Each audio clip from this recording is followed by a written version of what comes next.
দেশের ইতিহাসে এখন পর্যন্ত যতগুলো বড় সংঘাত, সহিংসতার ঘটনা ঘটেছে তার সবগুলোর নেপথ্য কারণ ছিল ত্রুটিপূর্ণ নির্বাচন।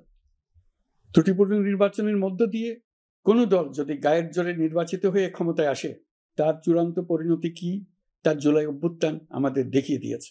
আমরা ইতিহাসের কলঙ্কিত কোন অধ্যায়ের পুনরাবৃত্তি আর করতে চাই না।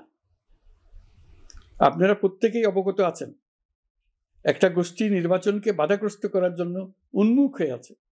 তারা দেশের গণতান্ত্রিক অগ্রযাত্রাকে ব্যাহত করতে দেশের বাইরে বসে ভেতরে থেকে নানা অপচেষ্টায় লিপ্ত রয়েছে।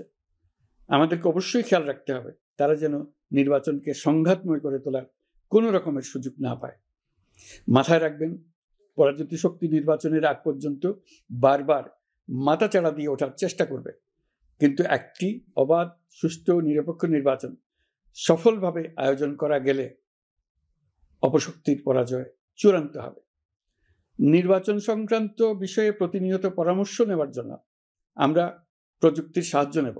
এই জন্য একটি অ্যাপ তৈরির উদ্যোগ নিচ্ছি। দ্রুত এই অ্যাপটি চালু হবে।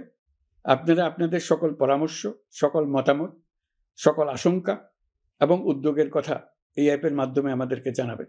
আমরা তা যথাযথ কর্তৃপক্ষকে জানিয়ে দেব, সমস্যা সমাধানের জন্য ব্যবস্থা নেব। রাজনৈতিক দলগুলোর প্রতি আমার আহ্বান থাকবে, আপনাদের নির্বাচনী ইশতেহারে, আপনাদের প্রতিশ্রুতি, প্রতিজ্ঞা, পরিকল্পনায় কোনো কিছুতেই যেন তরুণরা বাদ না পড়ে, নারীরা বাদ না পড়ে। মনে রাখবেন, যে তরুণ তরুণীরা বাংলাদেশকে বদলে দিয়েছে তারা বিশ্বকেও বদলে দেওয়ার ক্ষমতা রাখে। আপনার দল থেকে তাদেরকে সেই সুযোগ দেওয়ার উদ্যোগ নেন। আগামী নির্বাচনে সবাই নিরাপদে যার যার পছন্দের প্রার্থীকে ভোট দেবে, এটা নিয়ে কারো কোনো আপত্তির সুযোগ রাখা যাবে না। আমরা সবাই সবার পছন্দের প্রতি সম্মান দেখাবো, এটাই হোক আমাদের প্রতিজ্ঞা।